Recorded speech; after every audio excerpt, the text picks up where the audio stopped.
So last week we were working on proving triangles congruent, and we're going to continue working on that again today and extend on those ideas. So if you remember from before, we had our 5 tests for congruency: side, angle, side, side, side, side, hypotenuse, leg for right triangles only, angle, side, angle, and angle, angle, side.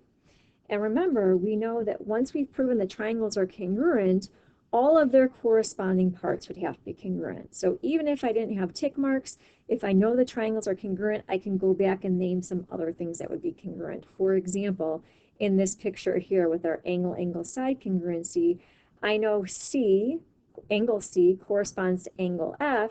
Since the triangles are congruent, their corresponding parts are congruent. Segment BC corresponds to segment EF. Since the triangles are congruent, those segments also have to be congruent. So again, we're just extending upon the idea of congruency. Yes, we need 3 pairs to prove it, and once it's proven, I can talk about any other pairs of corresponding parts being congruent to each other. So if we take a look here at your slide 3, just a recap of what we were working on last week, based on our givens and things that we know that is true, could we say whether or not the triangles are congruent? And so I can see in my diagram here, I do have 1 pair of congruent angles by the single tick marks. I have another pair of congruent angles based on the tick marks. And I need to find a 3rd pair of congruency to say, yes, the triangles are congruent. And if we notice, both of these triangles share this segment here, and by the reflexive property, we know that they are congruent to each other. So would the triangles be congruent? Well, we have an angle, a side, and an angle, so that would have to be, yes, the triangles are congruent by angle, side, angle. Now, since these triangles are congruent, like I said before, I could extend upon the idea saying that this angle here corresponds to this angle here, and they would have to be congruent. Same thing with this segment here. Since the triangles are congruent, it corresponds to this segment here, therefore they would have to be congruent. All right, let's try one more. On your slide 4, based on these givens, could we determine if the triangles are congruent, and if so, by what test? Well, I have 1 pair of angles marked as being congruent.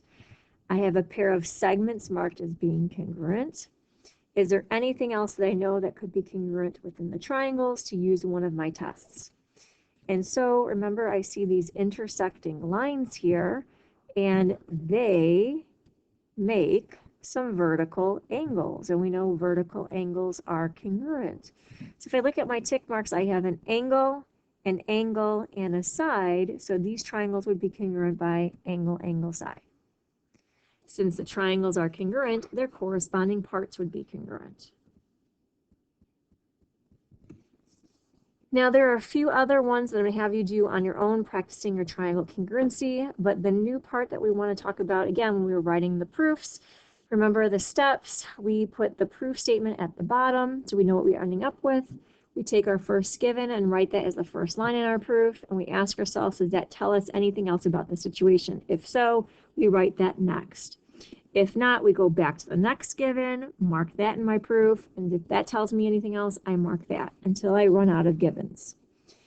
Then we're going to look to see, is there anything else that we can assume about the situation, like in our prior 2 examples.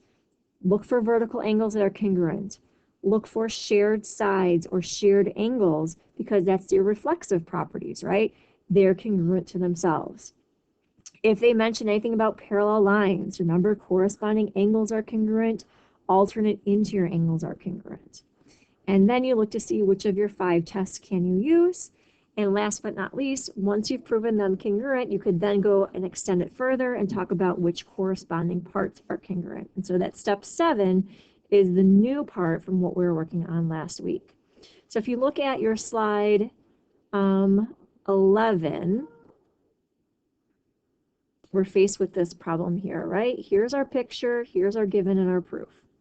So it says what we want to do is move our pieces into place. So remember, what we want to prove should be in our last part here. So I'm looking for segment MO being congruent to OR, and I'm going to move that into place into my proof, right? And I know that has to be true because it's what we're trying to prove, but then we'll have to think about which of these tests we can use to get there.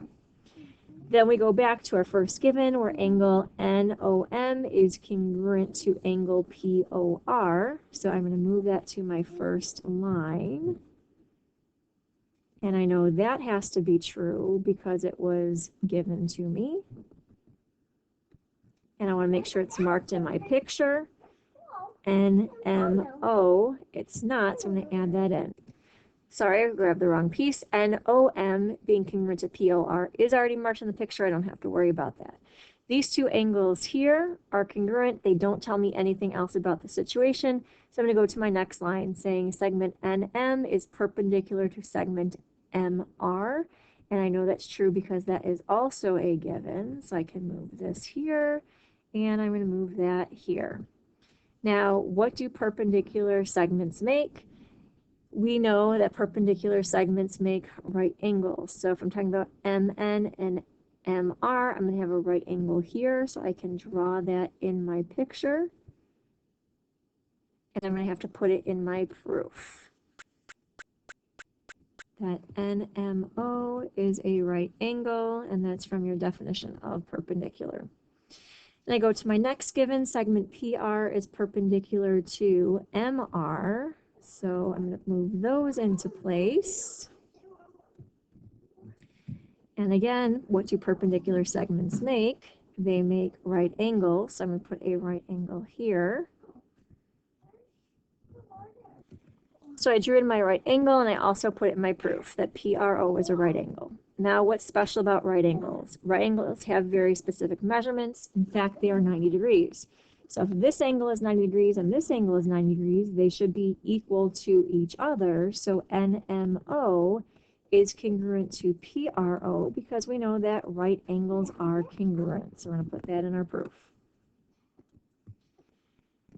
Now I have one more given. NM is congruent to PR. So I'm going to put that into my proof. And I'll make sure it's marked in my picture. NM is congruent to PR, which it is. And at this point, I'm going to look and say, well, do I have enough to say that the triangles are congruent? And if I look, I have one pair of angles here. I have one pair of angles here. I have one pair of sides here. Of my 5 tests, could I use one of them to talk about congruency? And I can. I've got an angle, angle, side. So I know the triangles are congruent by that rule. So I can say triangle NMO is congruent to PRO by that test. Now, if the triangles are congruent, all of their corresponding parts have to be congruent. So if we look, MO corresponds to RO, and that's why they are congruent. So I'm going to say that corresponding parts of the triangles are congruent, and I've completed my proof.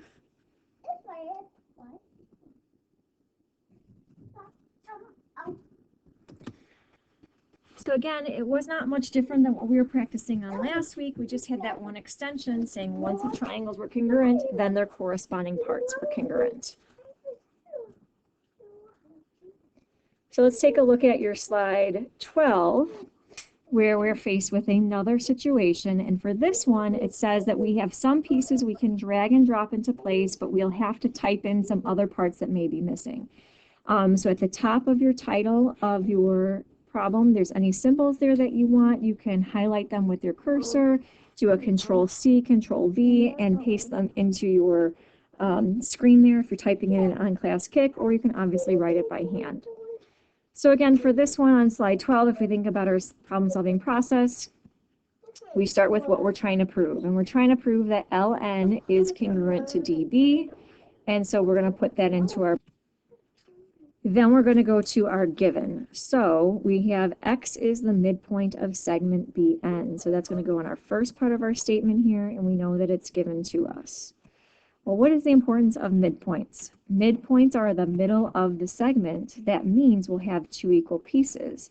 So if I take my pencil and I know X is the midpoint of BN, that means BX should be congruent to nx. So I want to make sure that statement goes into my proof, and that's the definition of our midpoint. So that is not one of our options, and so we're going to type that in here, right? We're going to say definition of a midpoint. Or you could type something like the midpoint divides the segment into two equal parts. That's perfectly fine as well. Now we're going to go back to our next given where it says angle XLN is congruent to XDB. And we're going to mark that it was given to us. We want to make sure it's in our picture. So XLN, there it is. And XDB, there it is. And we just know those two angles are congruent. So now we want to look to see, well, what else do we know is true? And if we look at our picture, we have some intersecting lines. BN and LD intersect. So we will have some vertical angles. Let me get some different colors here. I know that LXN here in green, I'll try to do 2, would be congruent to DXB.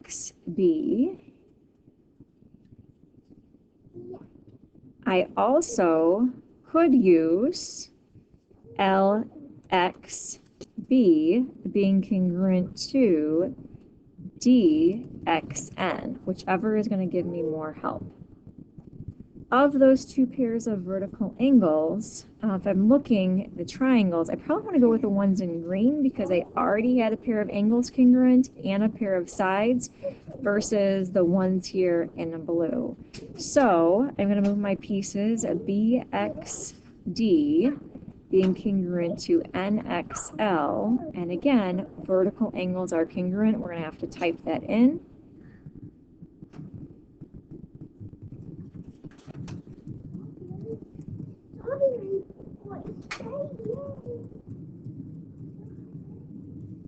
And if you'd like to copy and paste the symbol in for congruency, that's up to you. So as always, we're going to look to see how many pairs of congruency do we have. We've got the one pair of angles here in red, we've got one pair of angles here in green, and we have a pair of angles, pair of sides in black there. So that would be an angle side congruence for my triangles LXN and DXB. Well, if the triangles are congruent, their corresponding parts are congruent, and that's why LN, that segment, is congruent to DB.